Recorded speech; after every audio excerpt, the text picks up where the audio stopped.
Matthew 4:23.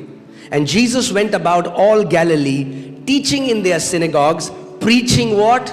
Come on, talk to me. Preaching the gospel of the kingdom. The gospel of the kingdom.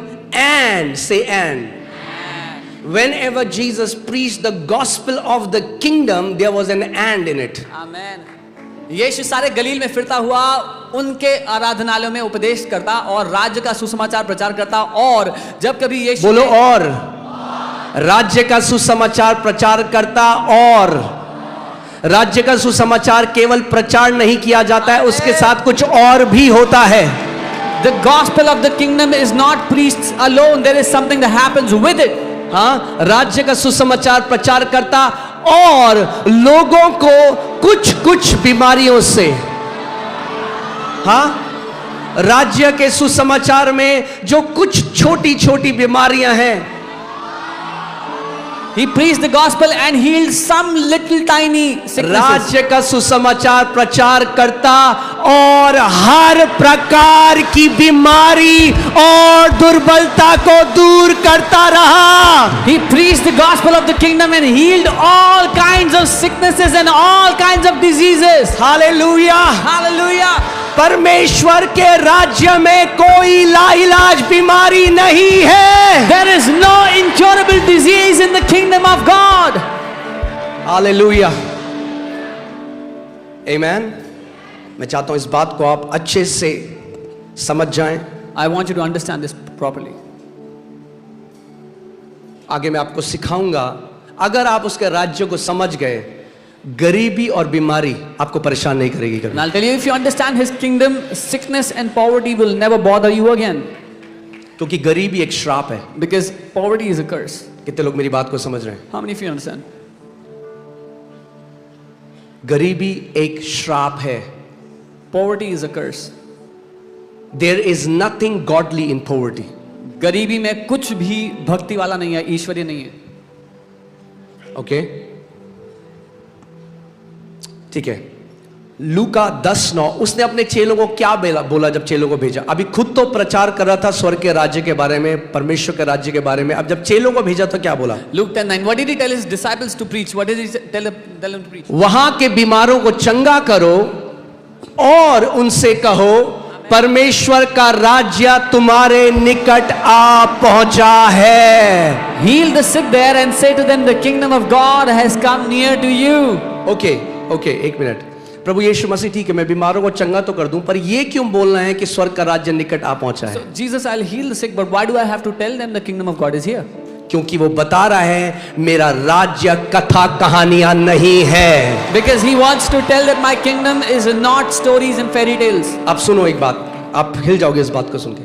Hear this carefully. आप कई कहानियां सुनते हो, यहाँ testimony सुनते हो, जो लोग कहते हैं मैं 17 साल से मसीह में था। You hear many stories here. People say I was in the Lord for many years. कई लोग ईसाईयत धर्म में तो हैं, Many are in the religion called मगर Christianity. किंगडम मैनिफेस्ट नहीं किया। मगर जब किंगडम मैनिफेस्ट करता है तो उनके जीवन में टेस्टिमनी आने लग जाती है। Many are in the religion called Christianity, but the kingdom has not manifested in their life. When the kingdom manifests, they start getting testimonies in life. केवल क्योंकि किसी का नाम जॉन, जोसेफ, डेविड, इसका मतलब ये नहीं है कि स्वर्ग का राज्य उनके जीवन में प्रकट हो रहा है। Just because someone has a Christian name does not mean that the kingdom of God manifests in their life. नाम का उससे कोई लेना देना नहीं। Name has nothing to do आपका with it. नाम राम, श्याम, कृष्ण हो सकता है और परमेश्वर का राज्य आपके जीवन में प्रकट हो सकता है। Your name can be anything and the kingdom of God can manifest in your life. Amen। कितने लोग मेरी बात समझ रहे हैं? What is Jesus trying to say? यीशु क्या कहना चाह रहे हैं? वो कह रहा है जब राज्य पास आएगा, जब राज्य मैनिफेस्ट होगा तो उसका प्रमाण होगा आपके जीवन में। When the kingdom will manifest in your life, there will be proof in your life. Amen। प्रमाण होगा। There will be proof, evidence. आज आपको मन में ये प्रार्थना, आपको जानना जरूरी, आज इस जगह से बिना ये प्रकाशन पाए मत जाना घर। Do not go back from this place without this revelation today. मैं आपको बता रहा हूं, इतने फेवर में जियोगे आप, You will live in such favor अगर ये समझ गए आज, if you अगर understand. ये रेवलेशन समझ गए किंगडम ऑफ गॉड के बारे में, मैं बता रहा हूं आज से आखिरी सांस तक और आपकी जनरेशन ब्लेस्ड लाइफ जिएगी। Blessed life. If you understand this revelation today, you and all your generations will live a blessed life till their last breath. Amen। तो वो चेलों को कह रहा है, जाओ जब बीमारों को चंगा करो तो बोलो स्वर्ग का राज्य क्या है, निकट आ गया है. He told his disciples, go and preach the gospel, and when you heal the sick, tell them the kingdom is here. Okay. Matthew 12:28, मत्ती 12 उसका 28, मत्ती 12 उसका 28. पर यदि मैं परमेश्वर के आत्मा की सहायता से दुष्ट आत्माओं को निकालता हूं तो परमेश्वर का राज्य तुम्हारे पास आ पहुंचा है. But if I cast out demons by the Spirit of God, surely the kingdom of God has come upon you. आप गवाहियां देखते हैं कितने क्रिश्चियन हैं 19 साल से डीमन पोजेस्ड हैं, मगर जब स्वर्ग का राज्य प्रकट आया तो दुष्ट आत्माएं चली गई छोड़कर.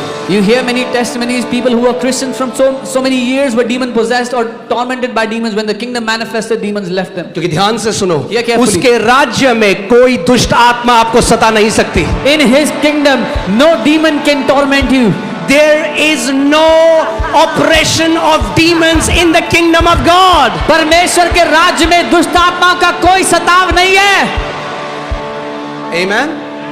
फिर से यीशु मसीह कह रहे हैं Again, Jesus is saying, कि अगर दुष्ट आत्माएं निकल रही हैं तो जान लो स्वर्ग का राज्य. यानी what is he saying? When kingdom comes, sicknesses flee. When kingdom comes, demons flee. जब राज्य आता है बीमारियां भागती हैं, जब राज्य आता है दुष्ट आत्माएं भागती हैं. Amen. प्रॉब्लम ये है, कई मसीहों को आज भी लगता है कि क्रिश्चियनिटी रिलीजन है. The problem is many believers still think Christianity is a religion.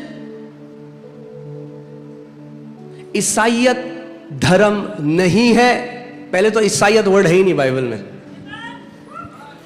Being a believer does not mean you are in a religion.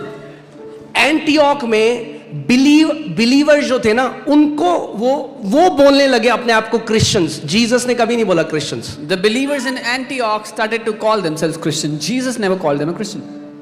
वो जानने लगे क्रिश्चियंस के नाम से. They began to call each other Christians.